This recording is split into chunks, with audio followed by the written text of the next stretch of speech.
get quiet, you can sometimes hear it loud and clear say, I love you. I died for you.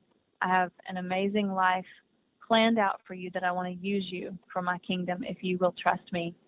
And it's hard now. I would say one of the hardest parts now is having experienced that in such a tangible, real way, and then meeting couple after couple after couple that we are so honored to now get to engage with and try to be used by the Lord to reach. And you've got this one that is so bent on still doing things their way, but they disguise it as in, well, this is what God wants. And to kind of stand back and say, no, that's what you want. And so your life will continue to decline, and your life will continue to have a lack of peace and a lack of joy and a lack of contentment and a lack of just character. Your life will continue that way when you continue to live for yourself. And it's until you can get truly honest with yourself and in complete surrender. Those are the two biggest things. Be completely honest with yourself and have total surrender. And those are verbs. They are actions. They're not something that you just wake up tomorrow and say, okay, I'm going to accept the fact that I'm this way and I surrender. Like it is an action emotionally and even physically where you just surrender and you are really honest with yourself. And in order to do that, it takes community, the community of the church, people that are going to love you for you, but to be team, marriage. Like they can't be on your side or his side. They have to be on the side of marriage. And so for all that to say, that's kind of where we're at. And so that's what the book is written for, to inspire. And I think it does that job well. Well, thank you very much. Tell me, so changing tracks some, tell me a little bit about the tour that you're on currently. I understand it's called Beautiful Offerings, and Big Daddy Weave is on the tour also. Well, I mean, you just basically nailed it. It is called Beautiful Offerings, and Big Daddy Weave is the headliner, and I'm out supporting them. And then right now, Jordan Felice is opening, and then we will stop for about 3 months this summer and go our separate ways and do our own things. For me, I will be sitting poolside and being wife and mother the entire summer, which is something I've not done in a little while, which I'm really excited about. And then we'll start back up at the end of August and do another 60 shows. And then there will be a different opener out. And I think it's called We Are Messenger. I think it's who's going to be out with us. But that is where we're at. And right now we're, the tour is basically in two halves. And so we are at the halfway point of the first half. So I guess that would be a fourth if you're doing the math. But we are in Escanaba, I think, Michigan today, and it's pouring down snow and freezing out. So oh, goodness. I would be lying if I didn't tell you that does not make me excited, because it's April and I'm sort of a beach girl, and so the snow and April they don't really go together to me. So that's what today looks like. But yeah, it's been amazing. I'm here in Middle Tennessee, and it's chilly and windy, but we don't have rain or snow. Yeah. So yeah, that's where I'm from as well. And so yeah. Okay. So tell me a little bit about the process of the different albums. You touched on it briefly and had mentioned that the albums all have different feels. What do you have anything in mind for the next album once this tour is over? Once whatever goes on in the process, are you about to start working on anything else? I have already started working on something else, and we have we're kind of trying to narrow it down because we have more than a dozen tracks already kind of ready we could start recording tomorrow, so to speak. We have enough material, but still doing some writing and going to record this summer, and we're hoping for a first quarter release. And so the poolside summer will be sporadically going in to do vocals on a record. So I'm trying to make the most chill record I possibly can that is still authentic to the sound of Plumb. And so I think it's going to be a mixture of everything up until this point. There are several, which is, Exhale being more of a worship record. There will be a part of that, still a part of this upcoming record. There's a couple songs that are very, very worshipful. And then as far back as my early roots of rock, there's a song that's very rock. And then there's, moving forward kind of in the middle where Plumb kind of settled into a sound of just very kind of cinematic, epic, ethereal, minor key, lots of strings and loops sounds.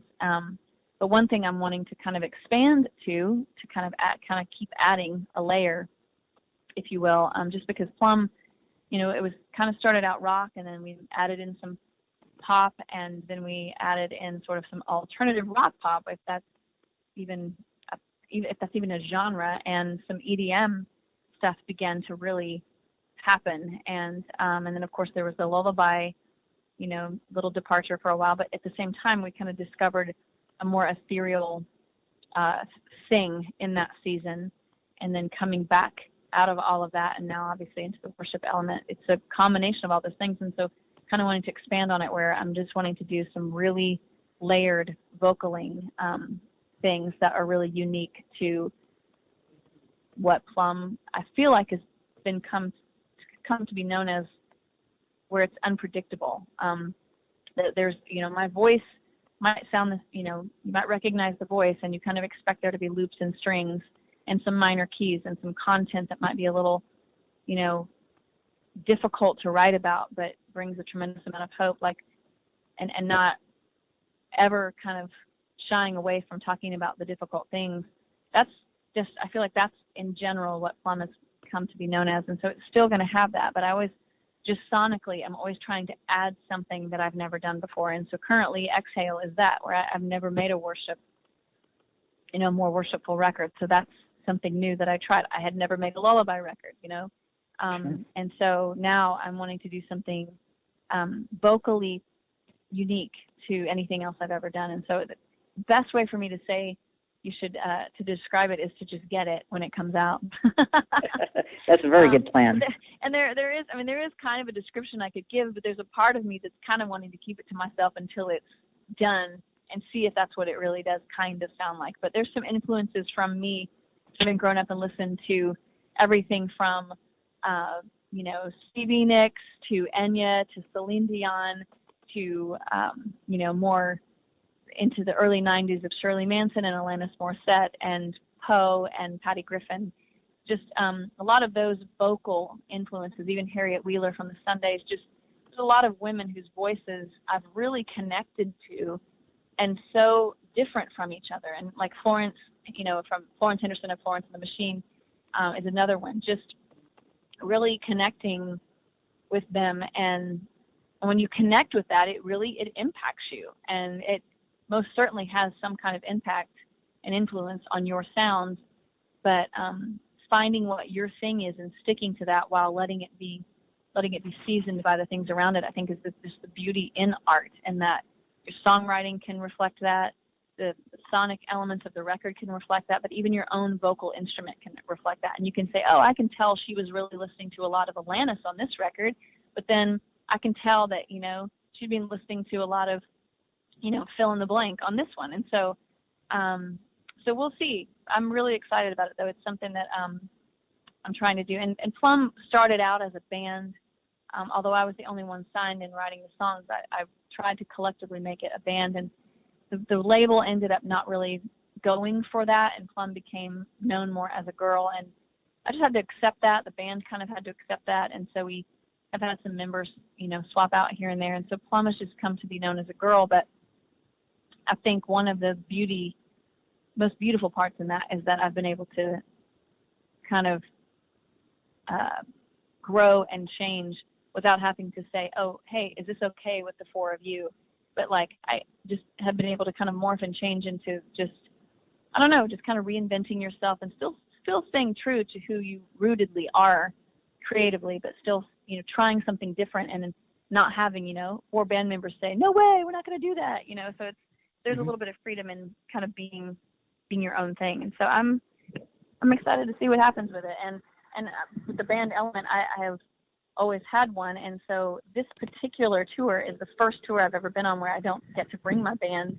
I did a Christmas tour this past Christmas, also where no one was able to bring their band other than Building 429, obviously, and you used a house band to do, but it was Christmas songs, and so it was like, well, this isn't really like a Plumb, an authentically Plumb thing, so it's okay that there's not a band, and it was just more about Christmas music. But this tour rather is, completely, Plumb songs, and there's, where everybody's using the same band, and that was one of those things where I can do that because I'm my own thing, but at the same time, it's been kind of a bummer because I've missed having my guys, and so as Plumb is kind of growing and developing, even from the production element, I'm learning to do some things on my own, and so I'm not sure Plumb, don't quote me on that. Well, this might be in the interview, but don't quote me on this as being a for sure thing, but I'm kind of at a place where I'm not sure Plumb will ever be a band again. Even like Girl with a full band, I'm thinking that there's an element, the electronic side of me, that's kind of coming into play where it might be me and fewer people, and that being the norm. And I'm kind of excited about that. That's just something new for me that I'm playing with, like, as we speak. So awesome. And then one more question, and I'll wrap it up here. Okay. Sort of a different question. I'll try to do something a little bit different with everyone. What is your favorite movie or your favorite book? Wow.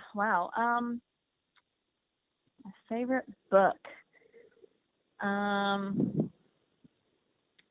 like to read. I would say, I don't know if I would say it's my favorite, like, get lost in it and just relax book as much as it's been really influential in my life, as a book by Patrick Lencioni that's called 3 Questions for a Frantic Family, and it's how to manage the home, like the actual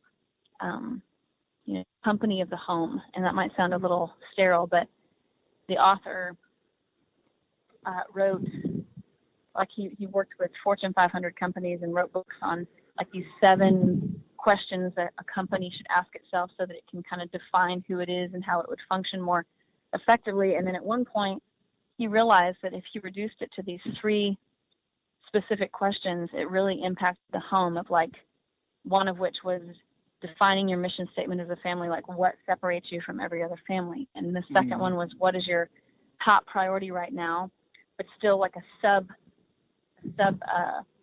subline under that was like your priorities, no matter what the top priority is, what are the priorities of this home? And then number 3 is of like how you're going to execute number 2 and still maintain, those sublines. And so it just kind of freed us from being so scattered. And it's impacted me, even my career. I even took that model and put it on Plumb, like what separates Plumb from every other artist? What is my top priority right now? But who is, what are those priorities in my career as Plumb, no matter what the top priority is? And then how are we executing that? What are we going to do? And so taking that model and impacting, and so it's just impacted me as a wife and as a mother, as a woman, as an artist, in every nook and cranny of my life. And it's written as a fictitious story, so it's entertaining and it's kind of funny, but then it's just this really practical, applicable things of how to make your life less chaotic. And so I really can't brag on it enough. And you said, what was the other thing? My favorite what? My favorite book and my favorite movie, or either, Oh man, anything that Tim Burton does. Oh yeah. Usually a fan of. And I know he did Batman, which I'm not a super fan of, like, years ago, but I still liked it. But that was a departure for him as far as we've come, like, Edward Scissorhands and Beetlejuice and things like that. I'm like a super fan of that kind of stuff. So anything Tim Burton, you'll make me happy. Okay. Well, Plumb, thank you so much for your time today. Well, thank you, and you have a great day, not snowing. Okay. God bless. That's all the time for today. Be looking for future episodes soon. I'll have interviews with CCM artists Jordan Feliz, among other leaders in Christian communication. Thanks for listening.